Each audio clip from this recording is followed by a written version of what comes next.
एक 7 साल के बच्चे की लाश नहर में तैरती हुई मिलती है।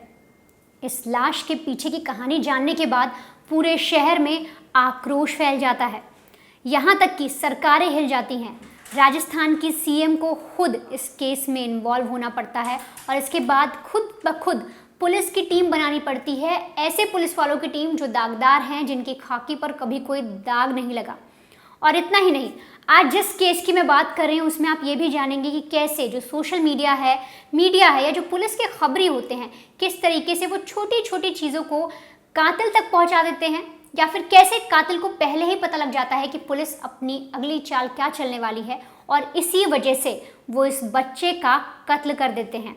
यानी कातिल को पहले ही पता चल चुका था कि आखिर पुलिस उस तक कैसे पहुंच रही है, कब पहुंच सकती है, और इसी वजह से वो बच्चे का कत्ल कर देता है।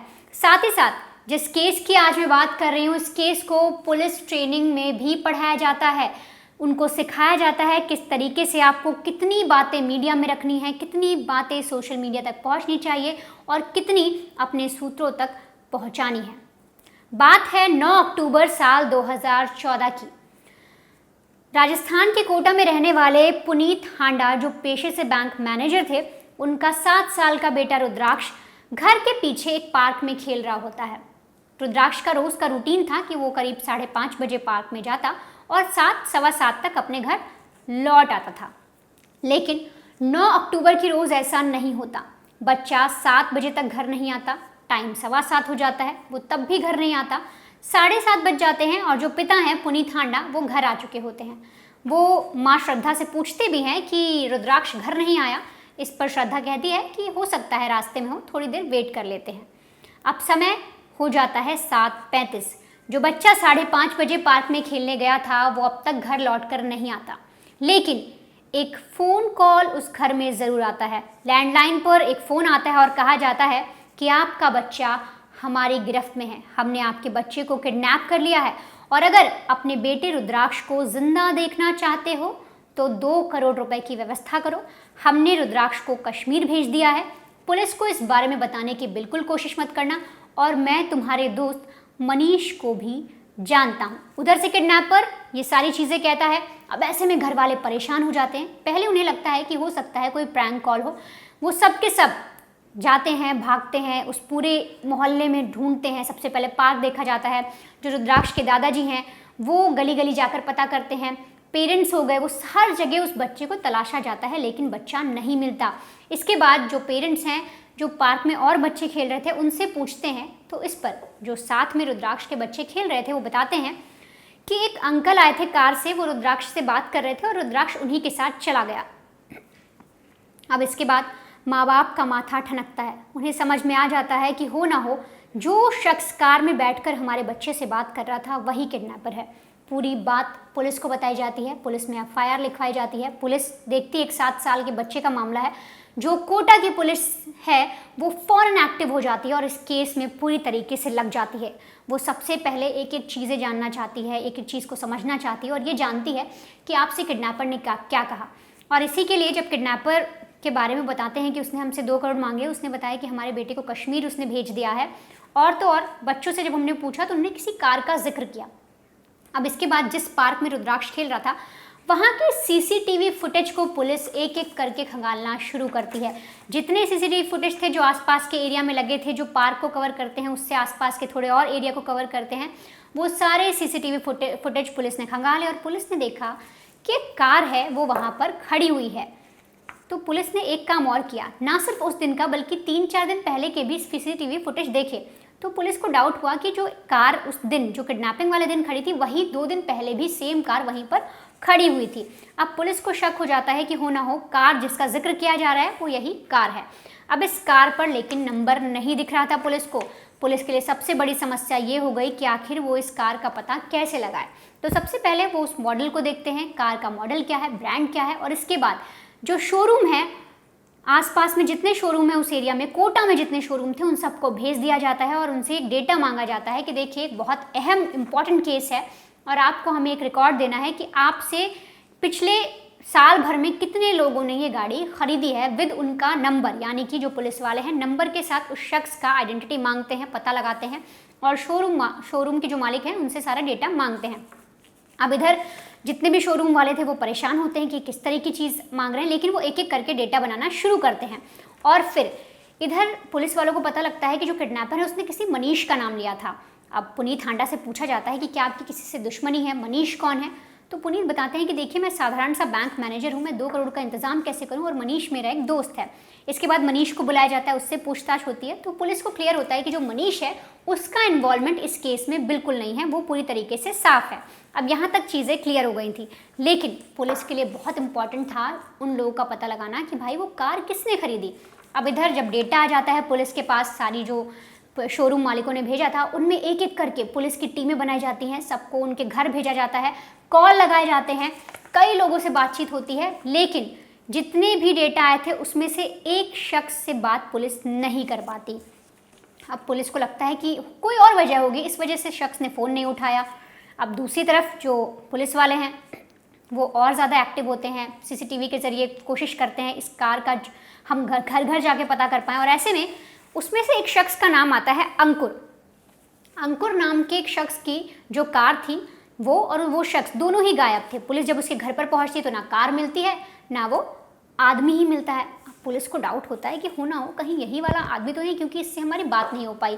लेकिन इधर पुलिस को शख्स नहीं मिलता, उधर बच्चा भी नहीं मिल रहा था। पुलिस की थू हो रही थी, हर तरीके से जो लोग हैं वो सड़कों पर आ गए थे। ये पूरा केस जो है सरकार तक पहुंच गया था कि एक बच्चा इस तरह से किडनैप कर लिया, पुलिस कुछ नहीं कर पा रही। अब इधर दूसरे दिन 9 तारीख की बात है, 10 और 11, 10 तारीख को भी कोई इन्वेस्टिगेशन खास नहीं हो पाती, बस पुलिस को पता लगता है कार किन किन लोगों की है। और 11 तारीख को सुबह सुबह उस बच्चे की लाश मिलती है। पुलिस को कॉल जाता है और बताया जाता है कि इस नहर में आसपास एक बच्चे की लाश दिख रही है, आप आकर देखिए। अब पुलिस वालों को डर लगता है कि कहीं भगवान करे ये जो लाश है रुद्राक्ष की ना हो, क्योंकि वो डर रहे होते हैं, क्योंकि इस तरह से जो केस है बहुत बड़ा बन चुका होता है। और इसके बाद जैसे पुलिस वाले वहाँ पहुँचते हैं उन्हें दिख जाता है कि जो लाश है उस बच्चे की ही है। माँ बाप को बुलाया जाता है, शिनाख्त करवाई जाती है, पोस्टमार्टम के लिए भेजा जाता है। और पोस्टमार्टम में जब हो रहा होता है बच्चे का, हर जगह अस्पताल में जो रुद्राक्ष के माता पिता हैं, जो दादाजी हैं, उनकी चीख पुकार ही सुनाई दे रही होती है। वो मंजर बहुत ही खौफनाक था, एक छोटा बच्चा जिसका पोस्टमार्टम हो रहा है और माँ बाप अपने बच्चे को एक मरते हुए अपने बच्चे को देख रहे हैं, उनकी आंखों के सामने ही कैसे उनका बच्चा इस दुनिया से चला गया।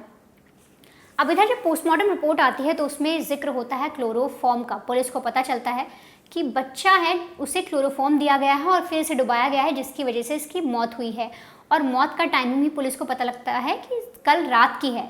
मतलब जो पोस्टमार्टम रिपोर्ट आती है उसमें साफ तौर पर यह बताया जाता है कि मौत जो इसके मरने का समय है वो काफ़ी बीत चुका है। इसे क्लोरोफॉर्म बहुत लंबे समय तक सुखाया गया, इसके बाद इसे पानी में डाला गया।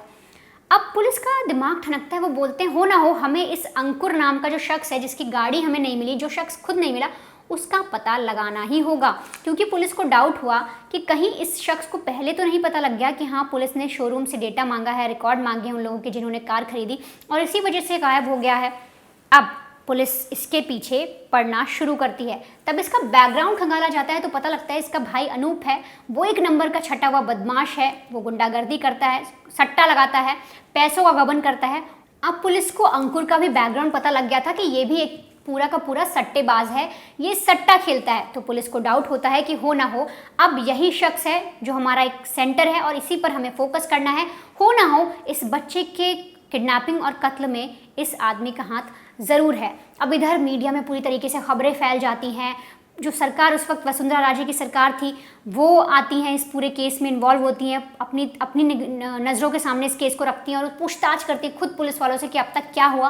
और फिर वो खुद एक टीम बनाती हैं पुलिस वालों की, उन पुलिस वालों की जो दागदार हों, जिन्होंने कभी कोई ऐसा काम नहीं किया, कभी उन पर कोई आरोप नहीं लगा, बिल्कुल साफ सुथरे खाकी वाले पुलिस वालों की टीम बनती है। साथ ही साथ सीबीआई की मांग भी उठती है कि इस केस को सीबीआई को दे दिया जाए, पुलिस इस केस में कुछ नहीं कर पा रही है। लेकिन इधर पुलिस को एक क्लू मिल चुका था अनूप का, यानी अंकुर के भाई का, कि वो लखनऊ में मोबाइल की शॉप पर काम करता है और पुलिस सीधे उस तक पहुंचने के लिए रवाना हो जाती है। लेकिन इधर अंकुर ने क्या किया मैं आपको बताती हूँ, क्योंकि अंकुर ही वो शख्स था जिसने उस बच्चे को किडनैप किया। दरअसल 9 तारीख को जो अंकुर है वो वहाँ पर बच्चे से बात करता है, उसको बोलता है कि आओ आपको चॉकलेट दिला देता हूँ। जो रुद्राक्ष है वो छोटा बच्चा था, उसे भी लगता है अंकल उसे चॉकलेट दिलाएंगे। वो उसकी गाड़ी में बैठ जाता है और वो सीधे गाड़ी लेकर चला जाता है। और इस वक्त वो कोटा में ही मौजूद था जब उसने फ़ोन किया था कि भाई मैंने आपके बच्चे को किडनैप कर लिया है, मुझे 2 करोड़ रुपए दे दीजिए। उस वक्त वो कोटा में ही मौजूद था। लेकिन जब मीडिया में खबरें फैली, सोशल मीडिया पे चीज़ें एक्टिव हुई और पुलिस वाले की कुछ जो सूत्र हैं उनके द्वारा जब खबरें लीक हुई कि हाँ पुलिस ने शोरूम जो मालिक हैं उनसे पता लगाया कि कार किसने खरीदी, तब अंकुर को ये पता लग गया कि आज नहीं तो कल पुलिस उस तक पहुंच सकती है और इसीलिए उसने बच्चे को मारने का प्लान बनाया। और इसके लिए उसने बहुत ही चालाकी से काम किया। जो किडनैपिंग भी उसने की उसके लिए उसने बहुत पूरी प्लानिंग की। वो दिल्ली के गफ्फार मार्केट से कई तरीके के सिम खरीद के लाया था। साथ ही साथ एक सिम से जब कॉल करता तो उसे तोड़ देता, फिर दूसरी से कॉल करता, फिर उसे तोड़ देता। और इस तरीके से वो नहीं चाहता था कि पुलिस उसे कैसे भी पकड़े। दूसरी चीज़ है क्लोरोफॉर्म। उसने कोटा के एक दुकानदार से क्लोरोफॉर्म मांगने की कोशिश की, लेकिन वहाँ पर उसे साफ साफ मना कर दिया कि नहीं, हम आपको ये नहीं दे सकते। अब जब इसे कोटा में नहीं मिला तो सोचिए इसने बच्चा किडनैप कर रखा है, लेकिन फिर ये सूरत जाता है। सूरत में एक दुकान पर पहुँचता है और कहता है कि मैं केमिस्ट्री का टीचर हूँ, मुझे लैब में एक प्रोजेक्ट के लिए क्लोरोफॉर्म चाहिए, आप किसी तरीके से प्रोवाइड कराइए। जो सूरत का दुकानदार है वो बोलता है कि देखिए हम आपको ऐसे तो नहीं दे सकते, लेकिन एक और दुकान है जहाँ से आपको मिल जाएगा, आप मुझे अपना ईमेल आईडी और वो दे दीजिए एड्रेस, उस पर हम भेज देंगे। अब इसके लिए अंकुर उसे ईमेल आईडी देता है, ईमेल आईडी से मेल करता है और इसके बाद क्लोरोफॉर्म भी उस तक पहुँचता है। और वही क्लोरोफॉर्म ये बच्चे को इतनी हैवी डोज देता है जिससे बच्चा जो है 9-10 घंटे तक बच्चे को क्लोरोफॉर्म सुंघा कर रखता है। इतनी ज़्यादा डोज हो जाती है कि वो उठ ही नहीं पाता और इसके बाद ले जाकर उसकी लाश को नहर में फेंक देता है। अब इतना सब हो जाने के बाद जो अंकुर है उसे लगता है कि अब उसे किसी भी तरीके से बचना है, तो इसके लिए वो अपने भाई को कॉल करता है। पुलिस को देखिए कैसे गुमराह करता है, अपने भाई को कॉल करके उससे कुछ और सिम मंगवाता है। और जब पुलिस इसे लगता है कि पुलिस को इसके बारे में जानकारी हो गई है तो ये जानबूझकर जो अपना सिम है वो एक बार मुंबई जाने वाली ट्रेन में रखाता है और फिर 2 दिन बाद उस किसी और सिम को, जिससे जो जानबूझकर ये अपना फ़ोन भी ट्रेस करा था ताकि पुलिस गुमराह हो जाए। और फिर ये एक बार अपने जो फ़ोन है उसमें सिम लगाकर उसे पश्चिम बंगाल जाने वाली ट्रेन में रख देता है। अब ऐसे जो पुलिस वाले हैं वो गुमराह हो जाते हैं कि ये अंकुर कहाँ भागा हुआ है। कुछ टीमों को पश्चिम बंगाल भेजा जाता है, कुछ मुंबई, लेकिन छानने के बाद, इतना ढूंढने के बाद भी अंकुर कहीं नहीं मिलता। अब इधर बच्चे का कत्ल हो चुका था, अंकुर पूरी प्लानिंग भी कर चुका था, पुलिस वालों को डाउट भी हो गया था क्योंकि वो पुलिस वालों के साथ खेल रहा था। लेकिन अनूप तक पहुँचना पुलिस के लिए बहुत ज़रूरी था और इसके लिए जब पोस्टमार्टम रिपोर्ट में चीज़ सामने आती है कि बच्चे को क्लोरोफॉर्म दिया गया, तो सबसे पहले पुलिस वाले जब शोरूम से नंबर निकालते हैं, देखिए पहला काम क्या करते हैं, शोरूम से नंबर निकालते हैं। दूसरा, जब क्लोरोफॉर्म की बात आती है तो सारी दुकानें छानते हैं और उनसे पूछते हैं क्या किसी ने हाल ही में क्लोरोफॉर्म खरीदा है। दुकानदार बताता है कि देखिए यहाँ एक शख्स आया था, लेकिन मैंने उसे सूरत का एक एड्रेस दे दिया। पुलिस वाले उसी एड्रेस पर सूरत पहुँचते हैं। सूरत पहुँचने के बाद जब पुलिस वाले सूरत पहुंचते हैं, उस दुकानदार से मिलते हैं, तो वो बताता है कि देखिए मेल के थ्रू मैं आपको जानकारी दे सकता हूँ, एक मेल उस शख्स का मेरे पास है, उससे आप देख लीजिए आईपी एड्रेस से अगर आपको कुछ मदद मिले। पुलिस बोलते हैं इससे तो हमारी बहुत मदद हो जाएगी। आईपी एड्रेस से पुलिस चेक करती है, पता लगाया जाता है, तो फिर से अंकुर का ही निकलता है। अब पुलिस को श्योर हो गया था कि अब हमें पता है कातिल कौन है, किडनैपर कौन है, हमें इसे ही पकड़ना है। और पूरी तरीके से उसको पुलिस एक तरीके से ट्रेस करना शुरू कर देती है। और इसी जब पुलिस उसे ट्रेस कर रही होती है, इसी का फ़ायदा उठाता है अंकुर और पुलिस को गुमराह करता है, जो बार बार अपने फ़ोन की लोकेशन चेंज कर देता है और इधर उधर भागता फिर रहा होता है। वो पहले जाता है राजस्थान से, वो सीधे जाता है लखनऊ जाता है, लखनऊ के बाद फिर कोटा आता है, कोटा के बाद फिर वो सोचता है कि मुंबई भाग जाए, लेकिन वहाँ नहीं जाता, बल्कि उस ट्रेन में सिर्फ अपना फ़ोन छोड़ देता है ताकि पुलिस वाले गुमराह हो जाए। तो इतना सब हो जाने के बाद पुलिस वाले अब परेशान हो गए थे क्योंकि केस लगातार बढ़ता जा रहा था। एक बच्चे की मौत हो गई थी, 7 साल का छोटा बच्चा, उसे बेरहमी से मार दिया गया और पुलिस वाले कुछ नहीं कर पा रहे थे। लेकिन अंकुर के भाई को पुलिस पकड़ लेती है लखनऊ जाकर और उससे पता लगाने की कोशिश करती है कि सारे एक एक केस की डिटेल दो, तुम्हारा भाई कहाँ छुपा हो सकता है। भाई बताया जाता है कि वो इस वक्त कानपुर में आपको मिल सकता है, आप जाकर देख लीजिए। पुलिस की कई टीमें कानपुर रवाना होती हैं, हर तरीके से अंकुर को घेरने की कोशिश होती है। लेकिन इधर अंकुर ने एक और प्लानिंग कर रखी थी। वो एक नोट लिखता है और उसमें लिखता है कि अगर मुझे कुछ हो जाता है तो ये सोचिएगा कि मैं मर चुका हूँ, मुझ पर एक शख्स ने दबाव बनाया था कि मैं रुद्राक्ष का किडनैप करूँ और जो पुनीत हांडा है, जो उनका परिवार है, उनसे मैं 2 करोड़ मांगूँ।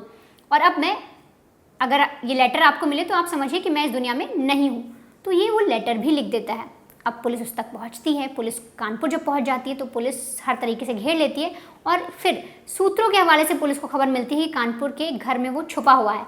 पुलिस की पूरी टीम वहाँ रेड मारती है, अंकुर को पकड़ लाती है और फिर उसके पास से वो नोट भी बरामद करती है। और जब पुलिस उससे उस नोट के बारे में पूछती है तो बताता है कि वो उस नोट को एक डेड बॉडी के पास डाल देता, उसका चेहरा कुचल देता, और जब पुलिस को कभी ये नोट मिलता, किसी शख्स को मिलता, ये पूरी खबर पुलिस तक जाती, तो पुलिस को लगता कि अंकुर भी अब इस दुनिया में नहीं है और फिर उसकी तलाशी बंद हो जाती और वो कहीं विदेश भागकर चला जाता, जिससे उसकी जान बच जाती।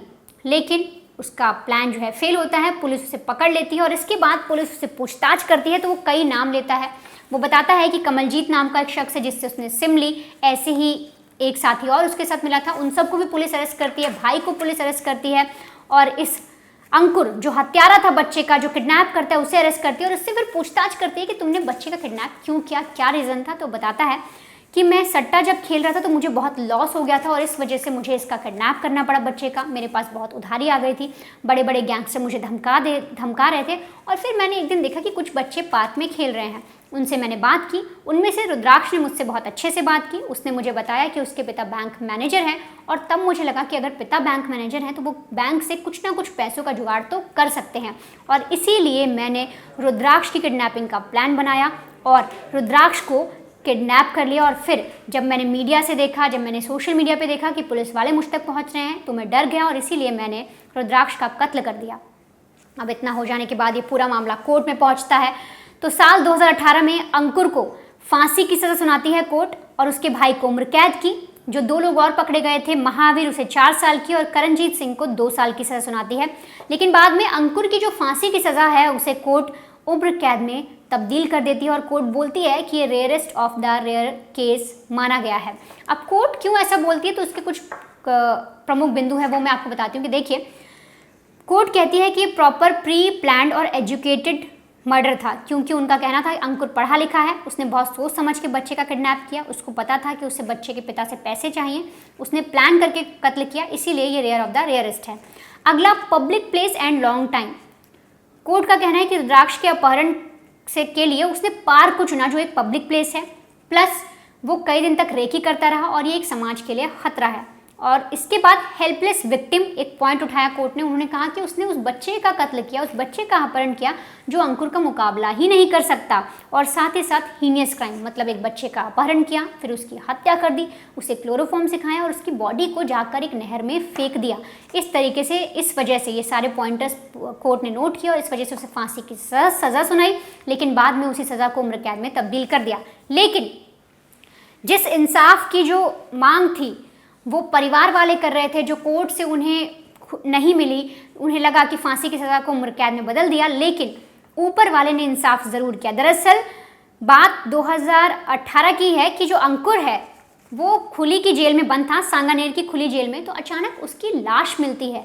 जब पुलिस वाले वहाँ पहुँचते हैं तो देखते हैं कि उसके हाथ में एक देसी कट्टा है, जिससे अनुमान लगाया गया कि हो ना हो इसने खुद ही अपनी जान ली और खुद ही ये इस दुनिया से चला गया। और इससे ये चीज़ दिखी कि वो बहुत डर गया था, उसे लग रहा था कि अब उसका बाकी का जीवन कैसे कटेगा, जेल में वो कैसे रहेगा, जिस वजह से उसने रास्ता चुना और अपनी जान ले ली।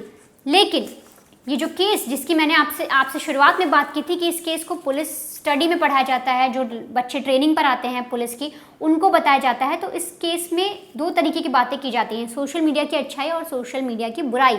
इस संबंधित जो लोग जानकारी चाहते हैं इस केस में, या जो जानना चाहते हैं, या कभी कोई बड़ा केस पुलिस को सॉल्व करना होता है तो वो इस केस को ज़रूर देखते हैं कि इसमें कैसे पुलिस ने समझदारी के साथ केस को सॉल्व किया, लेकिन उनसे क्या क्या चूक हुई, किस तरीके से जब शोरूम के मालिक से जब डेटा निकाला गया था वो खबर कैसे अंकुर तक पहुंच गई और इस वजह से उसने बच्चे को मार दिया, ये सबसे बड़ा पॉइंट है। और इसी वजह से जो पूरा केस है ये आज भी पुलिस की जो स्टडी होती है, जब पुलिस की ट्रेनिंग होती है, उसमें पूरा केस समझाया जाता है और लोग जानते हैं किस तरीके से सोशल मीडिया पर जो छोटी छोटी चीज़ें अपडेट हो रही हैं, मीडिया में जो बड़ी कोई ऐसी खबर आई उसको लेकर हर एक छोटी छोटी अपडेट हो रही है, उसको लेकर जो सामने वाला कातिल है, जो किडनैपर है, वो जागरूक हो जाता है और पुलिस से एक कदम आगे निकलकर कोई ऐसा स्टेप उठा लेता है जो उसे नहीं उठाना चाहिए, या फिर कोई ऐसा काम कर देता है जिसकी वजह से किसी की जान भी चली जाती है।